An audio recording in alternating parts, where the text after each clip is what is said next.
name is Julia. I cannot live with his mother. This is my story. It is a story about love and about a home that was not my home. I live with my boyfriend, Leo. We were very happy. We had a small house. It was a simple house, but it was our house. The walls were yellow. I chose the color. I loved that yellow. It was bright and happy, like our life. We had a small garden. Leo planted tomatoes. I planted flowers. We worked in the garden together on weekends. The sun was warm on our skin. We would laugh. His laugh was my favorite sound. Our life was simple. I worked in a small bookshop. I love books. I love the smell of old pages. Leo worked as a carpenter. He built beautiful things with his hands. He made a bookshelf for me. It was tall and strong. It held all my favorite stories. At night, we would cook dinner together. Sometimes he cooked. Sometimes I cooked. We would listen to music. We would talk about our day. It was easy. It was peaceful. Our house was quiet. It was our quiet, happy place.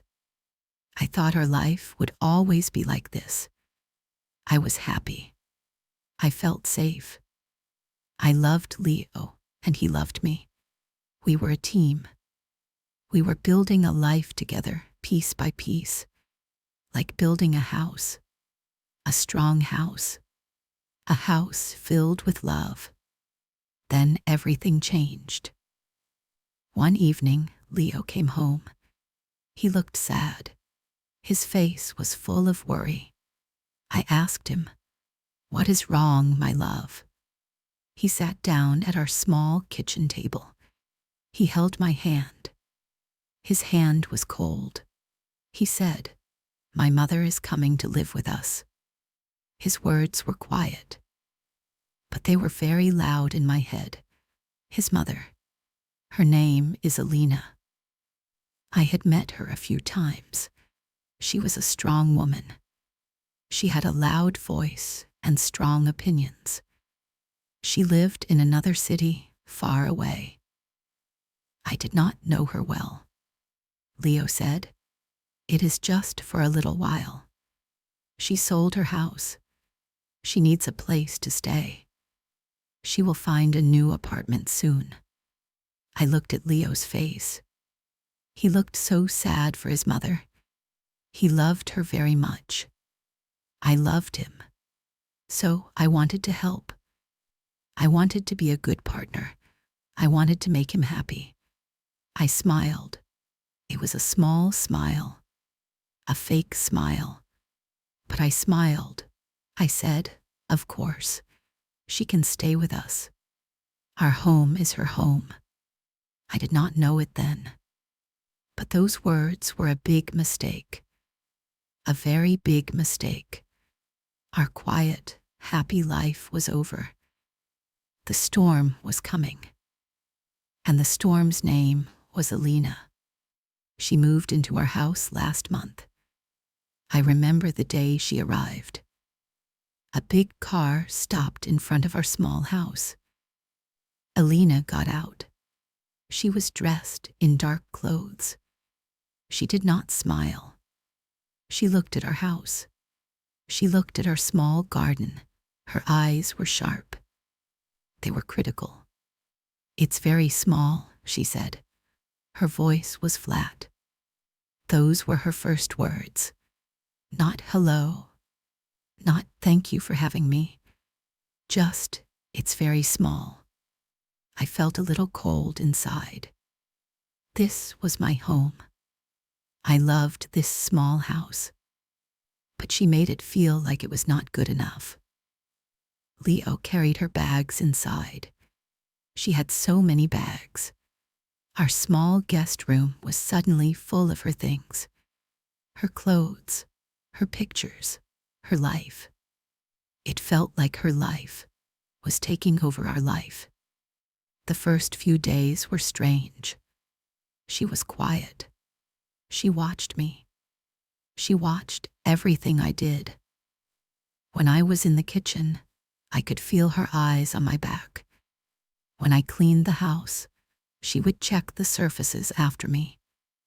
She never said anything, but her silence was heavy. It was full of judgment. Then she started to change things. The kitchen was the first place. Our kitchen was my happy place. I loved to cook for Leo.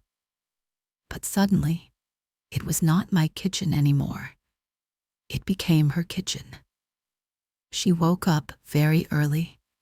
She would start cooking before I was even awake. The whole house smelled of her food. It was a strong smell. A smell I did not know. She would say, "Leo needs to eat well. He works hard. He needs my soup." She would make big pots of soup. She would fill the fridge with her food. My food, the things I bought, were pushed to the back. One evening, I made Leo's favorite pasta.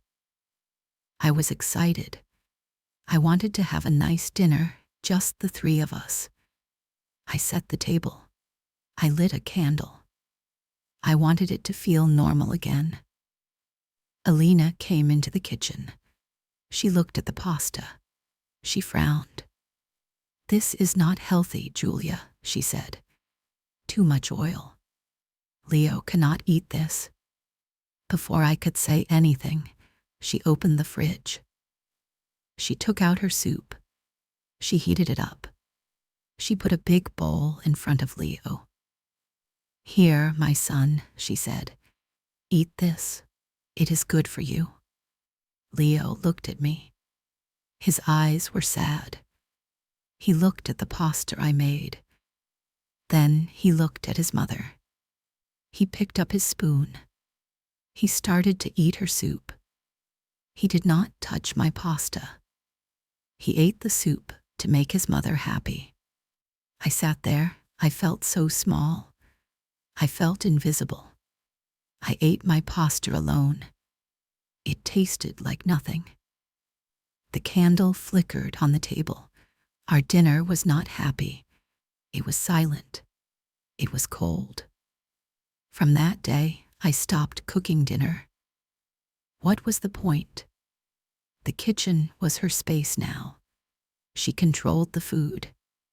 She was starting to control him. It was not just the food. It was everything. She started to give him advice about his clothes.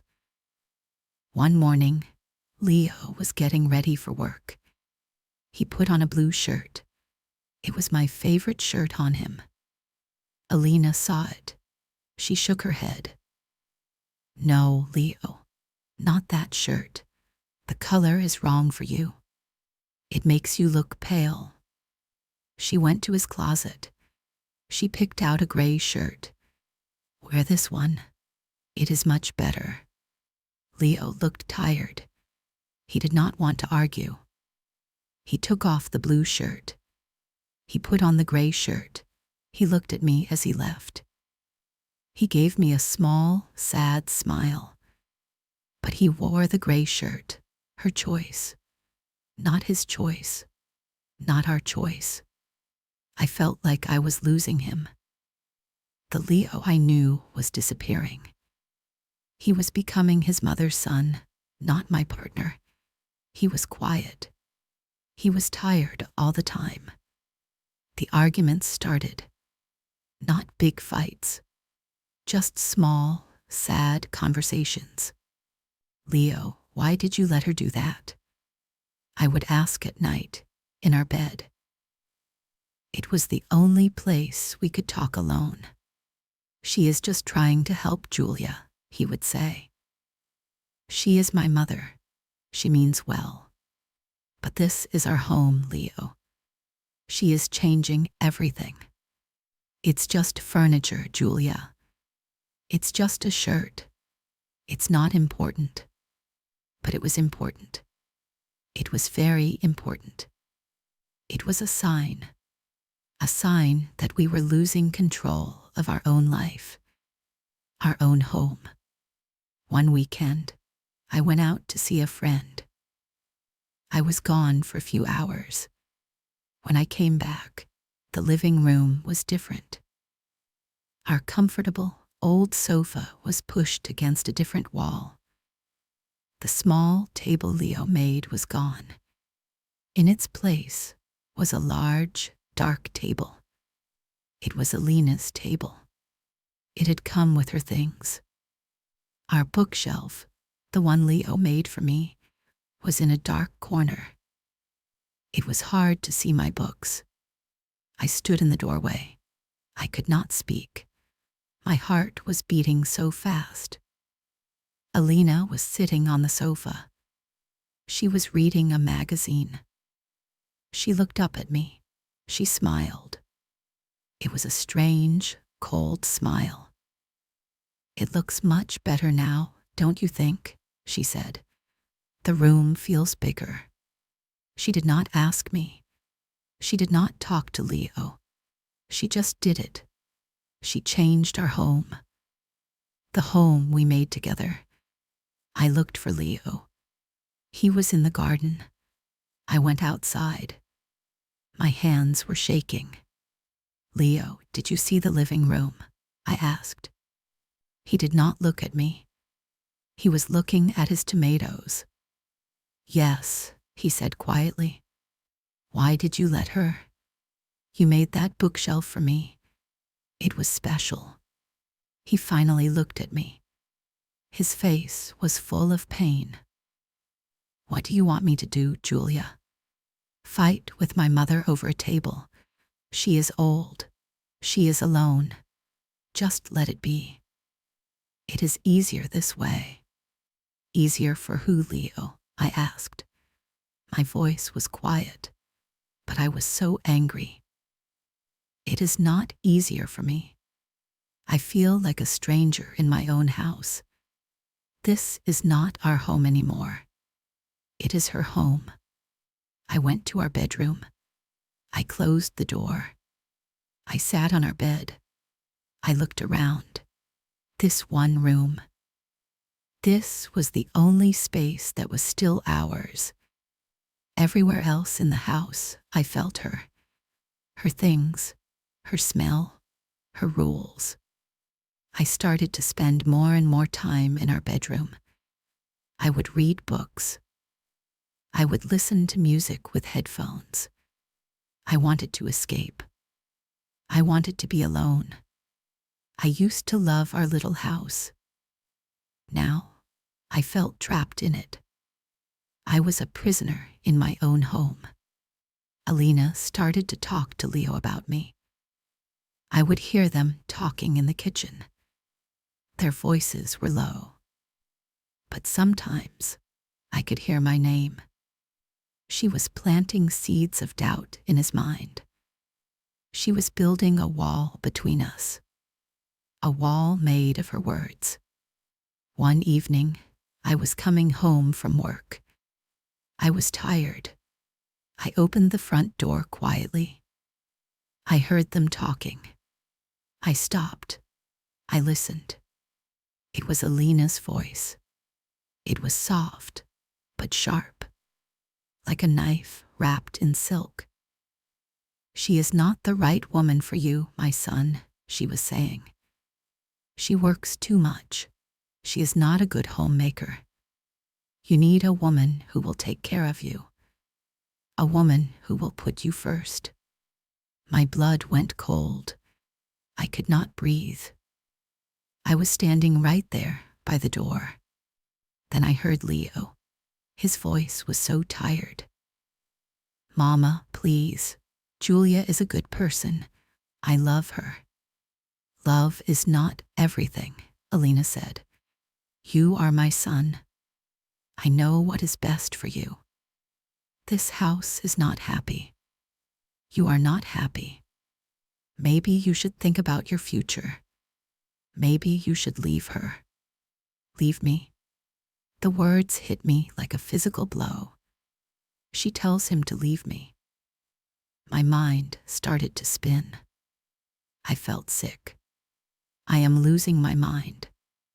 This woman, this stranger in my house, was trying to destroy my life. She was trying to take away the man I love. I wanted to run in there. I wanted to scream. I wanted to tell her to get out of my house. But I was frozen. I was scared. What would Leo do? Would he defend me? Or would he listen to his mother? I did not wait to find out. I turned around. I walked out of the house. I closed the door so softly. They did not know I was there. They did not know I had heard everything. I walked for hours. I did not know where I was going. The streets were dark. The city lights were a blur. My mind was a storm of thoughts, her words repeated over and over. Leave her, leave her, leave her. I felt so alone. The man I loved, the man who was supposed to be my partner, my team, was sitting in our kitchen, listening to his mother tell him to leave me. He was not stopping her. He was not telling her to go. He was just sitting there. I finally went back home. It was very late. The house was dark and quiet. I went to our bedroom. Leo was sleeping. He looked peaceful. How could he sleep? How could he be peaceful after that conversation? I looked at his face. I still loved him. But something was broken. Something important. Trust. I did not trust him to protect me. I did not trust him to choose me. The next few days were terrible. I could not look at Alina. I could barely speak to Leo. We lived in the same house, but we were miles apart. The silence in the house was heavy. It was full of things we were not saying. I felt like I was disappearing. I was getting smaller and smaller in my own home. My voice was gone. My happiness was gone. My bright, yellow walls felt like a cage. One Saturday, I decided to try one last time. I wanted to fight for us, for the life we had before. I decided to cook a special meal. The first meal Leo ever cooked for me. It was a simple chicken dish, but it was our dish. It was a memory of happy times. I went to the store. I bought all the ingredients. I came home. Alina was watching television in the living room. She looked at my shopping bags. She did not say anything, but her eyes were cold. I went into the kitchen, her kitchen. I put my music on very quietly. I started to cook. It felt good to be cooking again. The smells were familiar. They reminded me of him, of us. For a little while, I forgot she was there. I felt a little bit of hope. Maybe this could work. Maybe food and love could fix this. I spent hours cooking. I made the chicken. I made a salad. I even baked a small cake. I wanted everything to be perfect. I set the table. I used our nice plates, the ones we only used for special occasions. This felt like a special occasion. It felt like a battle for my home, a battle for my love. When dinner was ready, I called Leo. Leo, dinner is ready. I tried to make my voice sound happy and bright. He came to the table. He saw the food. He smiled, a real smile. Wow, Julia, this looks amazing. It smells like our first date. My heart felt a little lighter. Maybe this was working.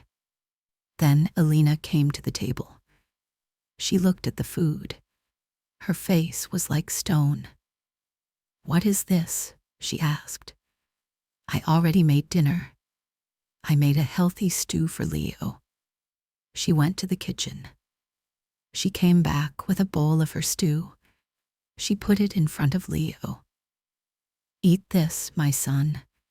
It is better for you." The room was silent. Leo looked at me. His eyes were full of apology. He looked at the beautiful meal I had made, the meal that meant so much to us. Then he looked at his mother's plain, gray stew. I held my breath. I prayed, "Please, Leo, choose me, choose us." He picked up his fork. He took a bite of my chicken. He smiled at me.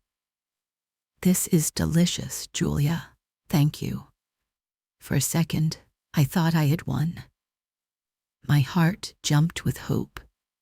But then he turned to his mother. "I will have some of your stew too, Mama," he said. "It also looks good."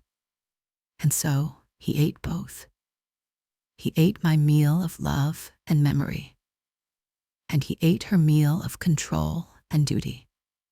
He was trying to make everyone happy, but he was making no one happy. He was breaking my heart with every bite. I could not eat. I just sat there.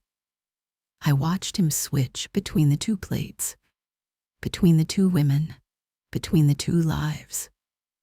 I felt so foolish, so weak. I had tried to fight, but I had lost. You cannot fight someone who has that much control over the person you love.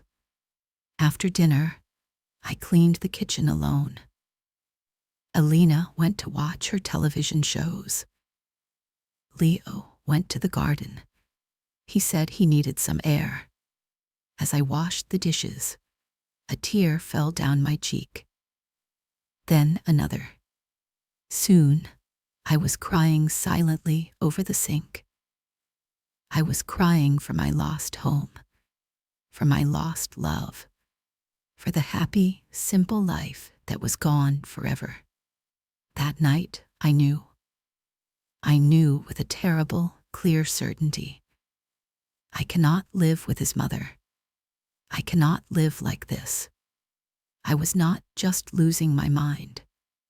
I was losing myself.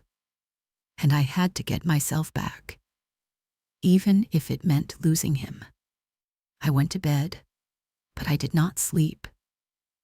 I lay awake for hours next to Leo. He was breathing deeply, lost in sleep. I watched the shadows dance on the ceiling. I thought about my life. I thought about what I wanted. I wanted a home where I felt safe. I wanted a partner who was a partner. A man who would stand with me, not between me and his mother. I wanted my yellow walls back. I wanted my quiet evenings. I wanted my life back. I was scared. I was so scared. Leaving Leo felt impossible. I loved him. But staying felt impossible too. It was a slow death, a death of my spirit. I remembered what my grandmother used to say. "You are stronger than you think, Julia." I never believed her. I always felt small. I always felt quiet. But that night, lying in the dark, I felt a tiny spark of something inside me. A little bit of strength. Maybe I was stronger than I think. Maybe I could do this. It's okay to feel scared. I told myself that over and over. It's okay to feel scared, but you have to be brave too. I made a decision, a hard decision. Tomorrow, tomorrow I would talk to Leo. Tomorrow I would change my life. I did not know what would happen. But for the first time in a long time, I felt a little bit of hope. Not the foolish hope from dinner. A different kind of hope. A hope in myself. The next morning, I woke up early. Leo was still asleep. I looked at his face one last time. I memorized the way he looked in the morning light. I got up quietly. I got dressed. My hands were shaking, but my mind was clear. I waited. I waited for Alina to leave the house. She went to the market every Sunday morning. I heard the front door close. The house was finally quiet. It was just me and Leo. I went to the kitchen. He was sitting at the table, drinking coffee. He looked tired. He looked sad. "Good morning," he said. His voice was low. I did not sit down. I stood across the table from him. I needed to feel strong. I needed to stand tall. "Leo," I said. My voice was surprisingly steady. "We need to talk." He looked up at me. He saw the look on my face. He knew this was serious. He put his coffee cup down. "Okay," he said. "Talk." I took a deep breath. "I cannot do this anymore, Leo. I cannot live like this." I told him everything. I told him how I felt like a stranger in my own home. I told him how his mother's presence was a shadow over our lives. I told him I heard her. I told him I heard her tell him to leave me. His face went pale when I said that. He looked ashamed. "She controls you, Leo," I said. My voice was not angry. It was just sad. It was just true. "She tells you what to eat, what to wear. She changes our home without asking.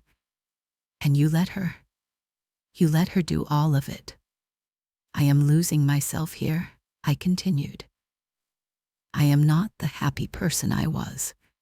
I am sad all the time.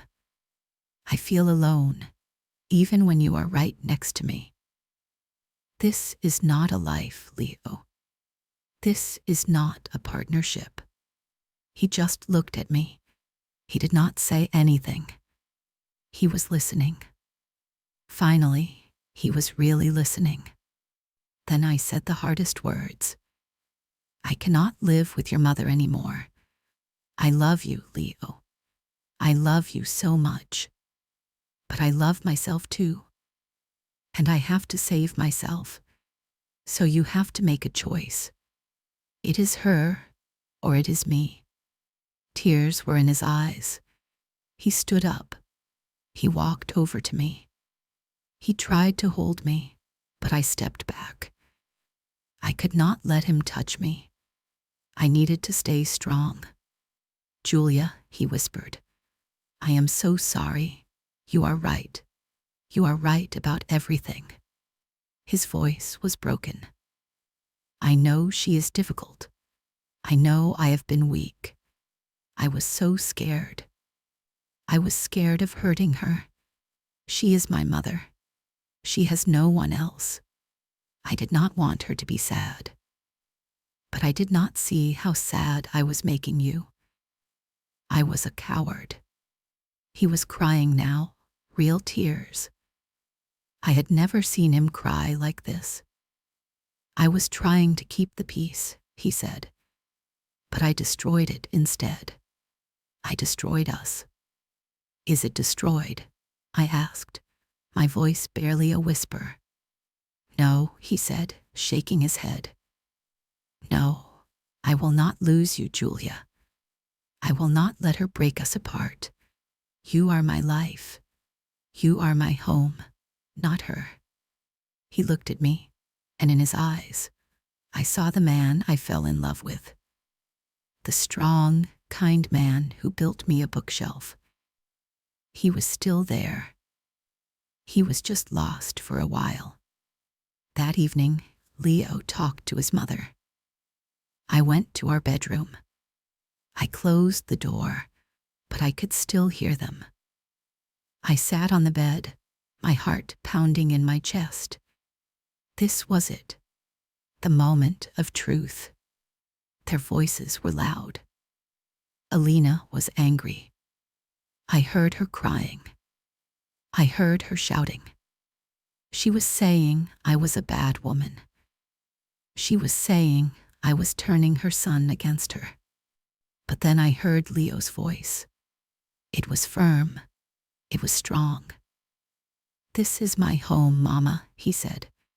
"With Julia. This is my life. I love you. But you cannot live here anymore. You are hurting her. You are hurting me." He told her he would help her. He had already looked online.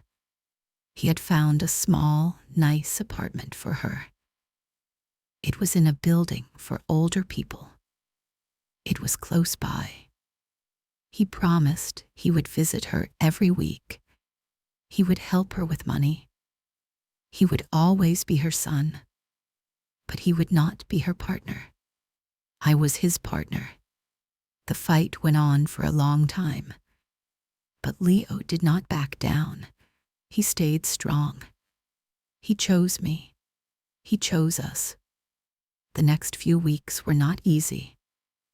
Alina moved out. The day she left was strange. She did not look at me. She hugged Leo for a long time. Then she got in a taxi, and she was gone.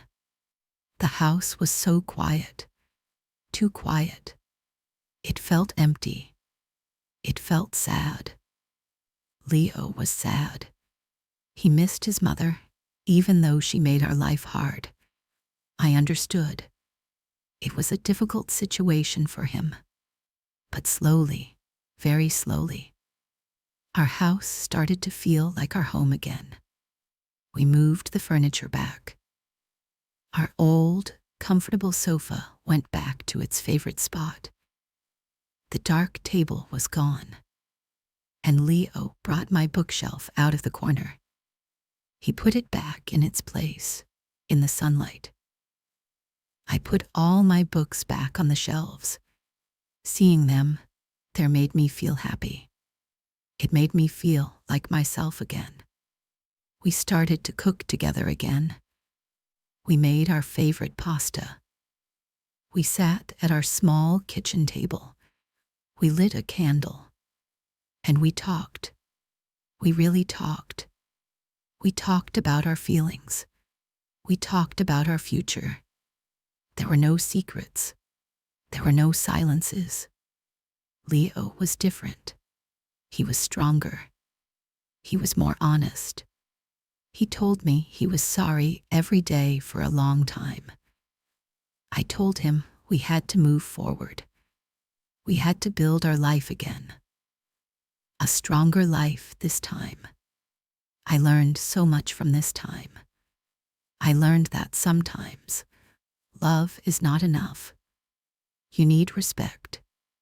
You need your own space to be yourself. I learned that you must speak up for what you need. No one else can do it for you.